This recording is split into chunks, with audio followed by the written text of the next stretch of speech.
सुप्रभात प्यारे बच्चों, आइए जानते हैं व्यंजन के भेद के बारे में। व्यंजन संधि का 5वां नियम क्या है। 4 नियमों के बारे में हम अपनी पिछली वीडियो में चर्चा कर चुके हैं। कोई स्वर यानी कोई भी स्वर क्या होते हैं, जो स्वयं उच्चरित होते हैं, जिनको बोलने के लिए हमें अन्य वर्णों पर डिपेंड नहीं होना पड़ता, आश्रित नहीं होना पड़ता, उन्हें स्वर कहते हैं। कोई स्वर जमा छ से पूर्व च, अगर छ से पूर्व च आ जाता है तब आपने क्या होगा, संधि जमा छेद, संधि छेद, अनु जमा छेद।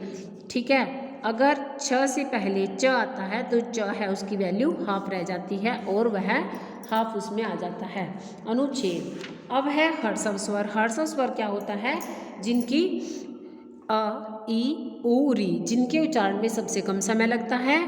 ठीक है, जिसके बारे में हम अपनी पाठ 2 वर्ण विचार वीडियो में पढ़ चुके हैं। निर्जमा रोग, अब आपने देखना क्या है, किस शब्द का लोप होता है। लोप का अर्थ होता है बेटा लुप्त हो जाना, गायब हो जाना।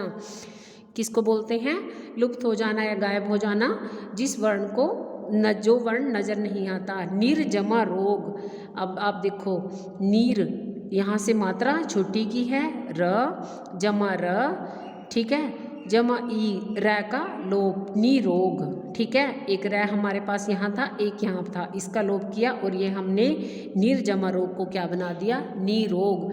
नी जमा रस, नीरस, वीर जमा रस, वीरस, ऐसे। अब है हमारा 7वां नियम, री र श जमा न युक्त शब्द न क्या होता है, या तो न होता है या उनका अण है। अण कौन सा, टै वाली लाइन का लास्ट, ण अण खली अण। पर नाम, पर जमा नाम, हमने इसको न को किस में बदल देते हैं, हम अण में, पर नाम। ठीक है, अब है हमारा 8वां नियम। अगर ये क्या था, हर्षव से संबंधित। अब आगे है हमारा ए जमा ए आता है, कोमा आ आता है, से भिन्न स्वर जमा स आ जाए तो इस वाले श का विषय वाला श, जिसको पेट पटाशय भी बोलते हैं, वो बन जाता है। सु जमा स्मा, तो इस सुषमा को हमने सुषमा बना दिया।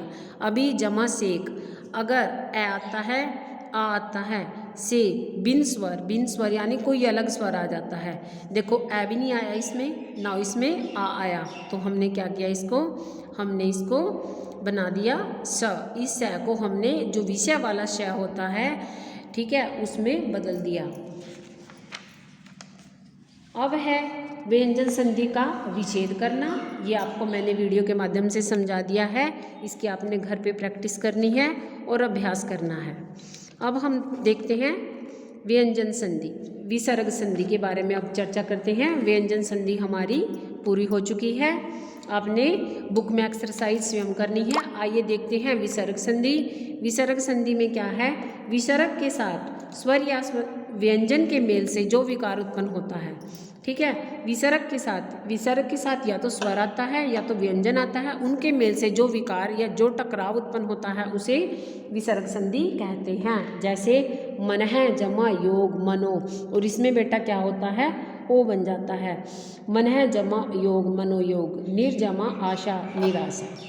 अब देखिए इसमें क्या होता है, नियम क्या है इसका, पहला वर्गीय तीसरा, यानी वर्गीय तीसरा, पहले कै वाली लाइन का तीसरा, च वाली लाइन का तीसरा, वर्गीय तीसरा, चौथा, 5वां वर्ण अगर हो तो, अगर वर्ग का तीसरा वर्ण हो, चौथा वर्ण हो या 5वां वर्ण हो, तो विसर्ग की जगह पे हम उसको ओ बना देते हैं। जैसे मन है जमा योग, विहि जमा योग, तो हम उसको क्या लिखेंगे, वी योग। दूसरा नियम क्या है हमारा, अंग जमा य र ल व यह आता है, या अंग आता है तो उसका ओ बन जाता है। जैसे मन है जमा योग। अब है हमारा ऐसे ए आ से भिन्न स्वर, अगर अ या आ से भी भिन्न मतलब कि अलग स्वर आ जाता है, तब हमने उसको विसर्ग को हमने रा में बदल देना है। जैसे निहि जमा धन, ठीक है, तो हम इसको क्या लिखेंगे, निर्धन। दुहु जमा बल, तो हम क्या लिखेंगे, दुर्बल। अब है हमारा चौथा नियम, ए आ से भिन्न स्वर और विसर्ग, कोई स्वर विसर्ग र, ठीक है, निराशा, नी जमा आशा निराशा, दुहु जमा आचार दुराचार। हमने इसको रै में बदल दिया। अब है हमारा 5वां नियम, अगर ए आ से भिन्न स्वर और विसर्ग या रै ल व है हो तो हमने विसर्ग रै में ही बदल देना है, ये पिछले वाले की तरह है। अब है हमारा विसर्ग च या छ, विसर्ग स। अगर च या छ हो तो दुहु जमा चरित्र, तो यहाँ पे च आया है, छल आया है, तो हमने उसको श बना देना है। जैसे निहि जमा छल, निश्चल, आपने क्या याद रखना है, अगर विसर्ग के बाद ठीक है च आता है या छ आता है तो हमने उसको, जब हम उसकी संधि करेंगे तब हमने उसको श कौन सा बच्चों, शब्द वाले श में बदल देना है। अब है विसर्ग में ये अगर ट या ठ आता है, अगर पीछे विसर्ग के बाद अगले वाला वर्ण जिसकी आपने संधि करनी है उसमें ट या ठ आता है तो आपने उसको श में बदल देना है। अब है विसर्ग में नमः जमा ते, तो हमारा क्या बनता है नमस्ते। निहि जमा यादु, इसमें क्या है श। निष्कपट, निहि जमा कपट, तो इसमें हमने इसको निष्कपट बना दिया। निहि जमा फल, निष्फल, जो विषय वाला स है उसमें आपने इसको बदल देना है। अब है हमारा विसर्ग का लोप, लोप का अर्थ होता है गायब हो जाना, तथा विसर्ग से पूर्व स्वर को दीर्घ, ठीक है, विसर्ग का लोप कर देना है और विसर्ग से पूर्व स्वर को दीर्घ, विसर्ग से पूर्व जो स्वर आता है उसको स्वर को दीर्घ में बदल देना है। दीर्घ मतलब एक क्या होता है, मतलब हर सा स्वर जिसमें मात्रा नहीं होती, सिंगल होता है, और दीर्घ जिसमें 2 गुना समय लगता है, प्लुत जिसमें 3 गुना ज़्यादा समय लगता है।